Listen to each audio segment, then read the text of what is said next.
Hi, I'm Sean from dishonorablespeechandpolitics.com, and the first thing I have to say is that in my opinion, the title of this YouTube video could be considered dishonorable. It assumes bad intent in dirty tricks. Could there be bad intent behind them? Yes, but I believe it's more honorable to give people, and yes, even politicians, the benefit of the doubt. By the way, for my definition of dishonorable speech, check out the video I have on it on my channel. In the simplest sense, though, it's speech that ultimately supports hate over love. In this video, I'll present 14 kinds of dishonorable speech that, in my assessment, politicians use along with examples of each. All but one of the examples come from about 5.5 weeks worth of two politicians' tweets, Democratic Speaker of the House Nancy Pelosi and Republican Leader of the House Kevin McCarthy. I maintain Twitter accounts for each one where I give suggested more honorable versions of their tweets, so check those out if you're interested. I've put these 14 kinds of dishonorable speech in order by how often I think they're used, from most to least used. To do this, I utilize some statistics I've been gathering from analyses of party nomination acceptance speeches of U.S. presidential candidates. Please subscribe to my channel so you won't miss my upcoming video talking about those candidates' dishonorable speech. Oh, and finally, for each kind of dishonorable speech, I'll give a suggestion for what you could do to avoid or at least reduce your chances of getting tricked by it. Here then are some, in my opinion, common themes from politicians' dishonorable speech. Number 1, misrepresenting reality by offering opinion as fact. This one is perhaps the most commonly used form of dishonorable speech by politicians. I have a blog post on some of the damages of offering opinion as fact, and you can check out the link for that in the description below. An example of offering opinion as fact by Republican House Leader McCarthy on June 9, 2021 is 180,034, the number of individuals encountered by Border Patrol in May. That smashes any monthly record in recent memory. Even if VP Kamala Harris went to Europe, it wouldn't change the fact that the Biden border crisis is out of control. That the situation at the border is a crisis and is out of control are both opinions, not facts, even if you agree with them. An example by House Speaker Pelosi on June 3, 2021 is, America urgently needs strong investments in our infrastructure. POTUS's jobs plan makes that happen because it's our job to deliver for the people and build back better. Urgently needs is opinion, not fact. What can you do to avoid being tricked by this? Practice pulling the opinion parts from the fact parts of statements by politicians. Make sure you're on the lookout for single words that are opinionated and can color the whole issue one way or another, such as a politician saying, "We introduced legislation today for properly managing forests," when if you took out the opinionated word properly, it would actually be a factual statement. We introduced legislation today for managing forests. Reading my suggested more honorable versions of Pelosi and McCarthy tweets can also help, in my opinion, because I identify the opinion, such as with the abbreviation IMO, which stands for, in my opinion. Number 2, shaming or implying bad intent, which implies someone's a bad person. Wouldn't it be nice if politicians and people in general could disagree without painting each other as bad people? Maybe both are generally good people, but have different confusions about the world or different things they value and thus different perspectives. One example of shaming from Speaker Pelosi on May 28, 2021 is Mitch McConnell and Senate Republicans' denial of the truth of the January 6th insurrection brings shame to the Senate. Republicans' cowardice in rejecting the truth of that dark day makes our Capitol and our country less safe. What can you do to avoid being tricked by this?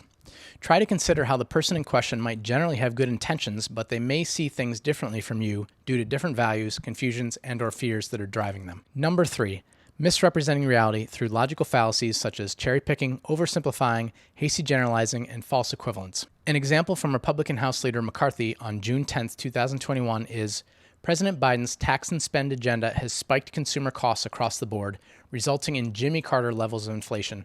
In effect, it's a tax on every American.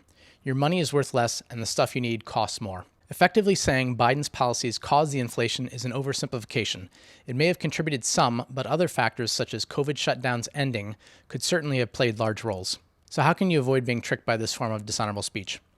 Look up some common logical fallacies and try to come up with examples from your own life of when you've used them, such as perhaps you were hasty in generalizing about someone's personality based on meeting them one time, and then after knowing them for a few months or more, you finally realized they weren't the way you thought at all. Number 4, implying wrongdoing or accusing of wrongdoing without supporting evidence. An example from Speaker Pelosi from May 28, 2021 is, Democrats worked across the aisle regarding forming a January 6th Capitol attack commission, agreeing to everything that Republicans asked for. In not taking yes for an answer, Republicans clearly put their election concerns above the security of the Congress and country. Read my full statement here. The accusation is that Republicans did wrong by putting election concerns above security. What can you do to avoid being tricked by this? Try to give people the benefit of the doubt and assume people are innocent until proven guilty. Also try to recognize some motivations you may have to want to believe that people are guilty. These could include A, not wanting to be fooled by wrongdoers, even though this might mean you'll get fooled by the person who's implying the wrongdoing. B, our desire for fairness, of not wanting people to get away with things we haven't gotten away with ourselves or don't think we'd get away with.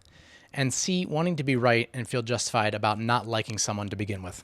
Number 5, promoting victimhood or victim mentality and then saying, we're the party who's going to help you or those other victims. An example from Speaker Pelosi from June 17, 2021 is, we'll never forget how the GOP embraced a monstrous lawsuit to dismantle protections for people with pre-existing conditions and to rip away millions of Americans' health care. Democrats continued to build on the ACA's transformational progress, expanding coverage and lowering costs. To me, this says Americans who've had their health care ripped away by a monstrous lawsuit would have been victims if not for the Democrats. What can you do to avoid getting tricked?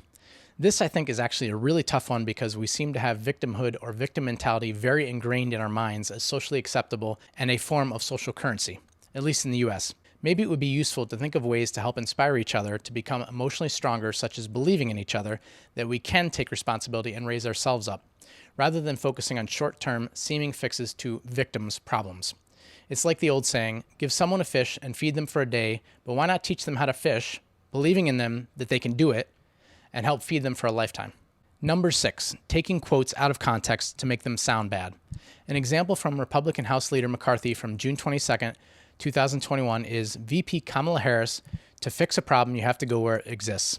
Also Kamala hasn't visited America's southern border in the 90 days since President Biden tasked her with fixing the crisis.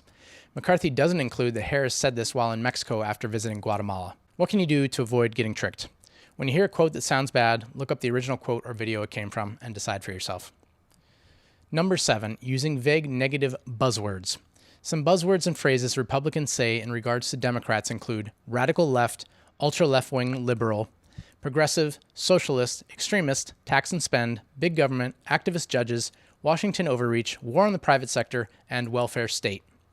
A May 20th, 2021 example from Republican House Leader McCarthy is, while liberal Democrats try to dupe Americans into believing socialism can solve all of society's problems, Cubans who lived through it can tell you, socialist policies do not work. Some buzzwords and phrases Democrats say in regards to Republicans include only care about the wealthy, out of touch with the average American, ultra-right-wing conservative, extremist, obstructionist, trickle-down doesn't work, giving handouts or tax giveaways to the ultra-wealthy, the middle class foots the bill, leaving workers behind, and the 1%.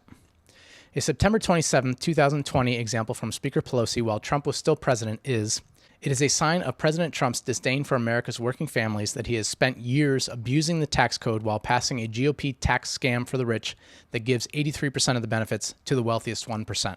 What can you do to avoid getting tricked?